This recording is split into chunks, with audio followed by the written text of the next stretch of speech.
L'info du Grand Lille en continu. Adrien Lanois.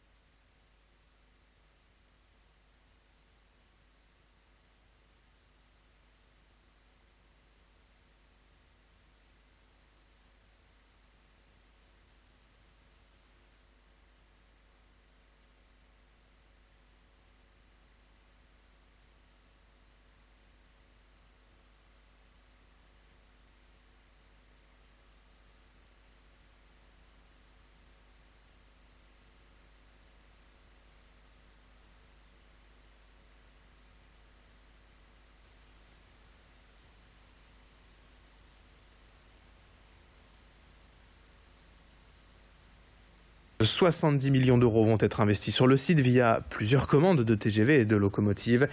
Près de Valenciennes, à Petite-Forêt, l'usine Alstom comprend plus de 1200 salariés. C'est l'un des plus grands sites en France. Mais des mesures de chômage partiel y ont été décidées jusqu'en 2018, faute d'activité suffisante. Alors si les syndicats nordistes affichent leur soutien à l'usine de Belfort, ils ne s'en montrent pas moins inquiets pour leur site. Ce plan de sauvetage ne les concerne pas et ne fait qu'éteindre un incendie local selon les syndicats nordistes. Des mesures auraient dû être prises bien avant pour aider toute l'entreprise. Écoutez ce responsable Force ouvrière hier au micro d'Idil Gulay. Ce qui se passe actuellement, c'est plus c'est jouer le pompier en fait. C'est plus le rôle de faire le pompier que s'attaquer d'avance aux problèmes de fond. C'est ça le souci. Et on a un problème sur l'ensemble de la filière ferroviaire. Chez Alstom, chez Bombardier, chez les sous-traitants. Il y a un manque globalement, il y a un manque de charge parce qu'il y a une baisse du volume des commandes. En fait, là, on a à la fois un gros problème ponctuel plus un problème sur le long terme. Alors à propos d'emploi, justement une bonne nouvelle quand même avec l'arrivée annoncée d'Amazon dans la région. Le géant américain de la distribution sur Internet prévoit de s'implanter l'an prochain près d'Amiens en créant ainsi environ 500 emplois en 3 ans. Une double annonce d'ailleurs car l'entreprise devrait aussi recruter près de 250 personnes pour développer son site de Lovin-Planck près de Douai, soit au total 750 nouveaux emplois pour les Hauts-de-France. Autre info à la une de cette édition, le mois d'Octobre Rose, la campagne de prévention et de lutte contre le cancer du sein. Divers événements vont ponctuer ces prochaines semaines dans la région, comme ce défilé de mode hier à l'hôpital privé de Villeneuve-d'Ascq. 16 femmes atteintes du cancer avaient organisé cette soirée pour montrer que malgré la maladie, on peut rester féminine, avoir confiance en soi. Ce genre d'action est en fait un moyen de partager des moments riches en émotions, de se sentir épaulé et à l'arrivée, sensibiliser et convaincre les autres femmes au dépistage, montrer qu'il faut lutter, ne pas baisser les bras face à la maladie. Nous avons rencontré ces femmes ayant participé à l'événement hier pour nous parler de leurs ressentis et de leur avenir. La vie ne s'arrête pas et on est avec un élan et une force de vie maintenant qui, à mon sens, est vraiment décuplée. Je pars en Thaïlande avec mon mari, voilà, j'ai fêté mes 50 ans et j'étais tellement contente d'avoir 50 ans, c'est ce qui m'est arrivé. Et du coup, nous partons en Thaïlande, voilà, donc ça c'est un truc qu'on n'aurait peut-être jamais fait avant, tout simplement. Moi, c'est un jour à la fois. Je prends le jour que je me lève, ben voilà, je suis comme ça, je suis bien, je le prends. Le lendemain, pareil, et puis je fonce. Je fonce un peu plus, je trouve. Je me prends plus la tête. Franchement, je me prends plus la tête. C'est ce que je me faisais, des nœuds au cerveau, et là, franchement, je fonce. Depuis ce lundi, Transpol a donc décidé d'avertir ses usagers des contrôles sur son réseau par le biais de messages dans les stations ou directement via Twitter et son compte @transpol_actu. Cette initiative surprenante fait suite à la politique menée depuis des années par l'opérateur pour lutter contre la fraude.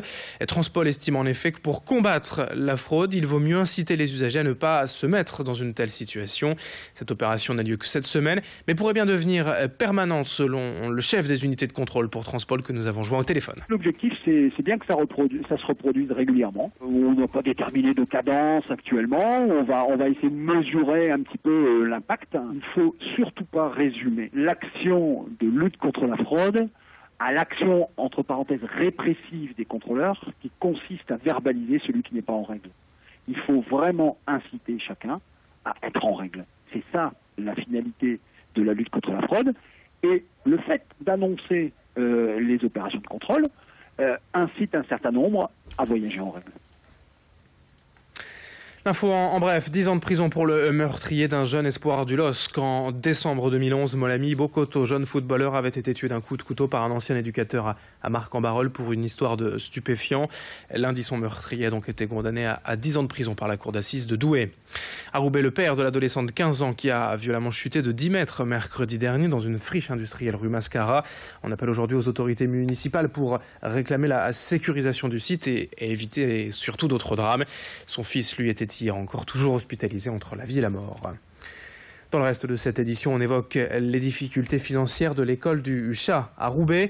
Il y a quelques mois, l'association avait lancé un appel aux dons afin de poursuivre son activité, mais la situation ne s'est pas améliorée. Les dettes cumulées s'élèvent aujourd'hui à près de 20 000 euros.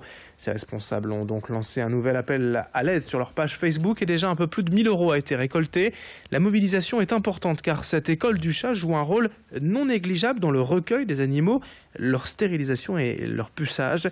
Nous avons rencontré l'une des responsables de l'association qui évoque la situation actuelle de la structure. Tout de suite, ce qu'on a convenu, c'est que les mâles, on ne les fait pas tout de suite. On fait uniquement les femelles pour l'instant. Parce que c'est quand même ce qu'il y a de plus urgent, puisque c'est elles qui vont ramener des chatons. Donc là, tout de suite, on a levé un petit peu le pied en faisant priorité sur les femelles et les urgences, c'est-à-dire un chat accidenté, un chat blessé, toutes ces choses qui ne peuvent pas attendre. Et après, les soins dans les familles d'accueil, parce qu'on ne peut pas non plus dire aux familles d'accueil, on n'a plus de finances et on ne prend plus en charge les 180 chats qu'on a en famille d'accueil.